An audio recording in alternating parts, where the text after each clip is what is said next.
बहुत समय पहले की बात है। एक छोटे से गांव में एक गरीब ब्राह्मण रहता जिसका नाम रमेश था। रमेश अपनी पत्नी के साथ एक छोटे से घर में रहता था और वह प्रत्येक दिन भिक्षा मांगता और उससे ही अपने परिवार का गुजारा करता था। पर वह प्रत्येक दिन भिक्षा मांगता, उससे ज्यादा चावल प्राप्त नहीं होता है, जिसके कारण उसकी पत्नी प्रत्येक दिन बोलती है, आप 2-4 गांव और ज्यादा क्यों नहीं जाते हैं?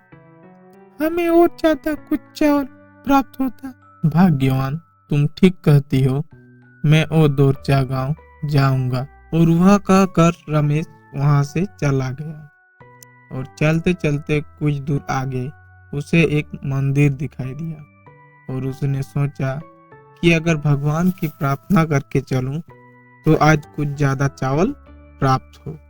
और वह कहकर वह मंदिर की ओर बढ़ने लगा। रमेश मंदिर के अंदर गया और उसने शिव जी से प्रार्थना की, हे प्रभु, अपनी कृपा बनाए रखें। और प्रार्थना करने के बाद उसने घंटी बजाने का सोचा तो घंटी बहुत ऊपर थी और उसने आसपास नजर घुमाई पर कोई वस्तु नजर नहीं आया। फिर उसने सोचा कि अगर शिवलिंग के ऊपर चढ़ के घंटी बजाए, और उसने वह सोचा। शिवलिंग के ऊपर चढ़ने का कोशिश किया, परंतु अचानक शिव जी प्रकट हो गए और बोले, रमेश, तुम यह क्या कर रहे हो? रमेश ने बोला, हे प्रभु, मैं घंटी बजाने का प्रयास कर रहा हूँ। तुम्हें घंटी बजाने की कोई आवश्यकता नहीं है।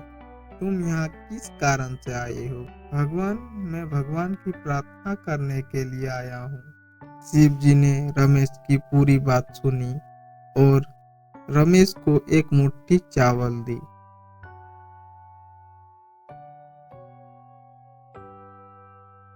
और कहा, रमेश, तुम इस चावल को अपने घर लेके चले जाओ। रमेश ने उस चावल को लिया और वहां से वो चला गया। वह चलते चलते अचानक रुक गया और मन ही मन सोचने लगा, अगर मैं इतनी सी चावल लेके भाग्यवान के पास जाऊंगा तो भाग्यवान फिर से निराश हो जाएगी और हमें को बोलेगी। वह कहकर रमेश ने चावल वहीं फेंक दी। पर चावल फेंकते ही अचानक चावल का ढेर लग गया और रमेश देखकर चौंक गया।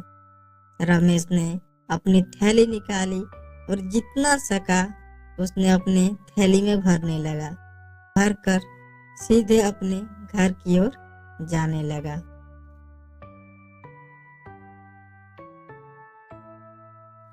रमेश घर गया और अपनी पत्नी को बुलाया, भाग्यवान, भाग्यवान, सुनती हो? उसकी पत्नी आई और रमेश से कहा, क्यों इतना शोर कर रहे हो?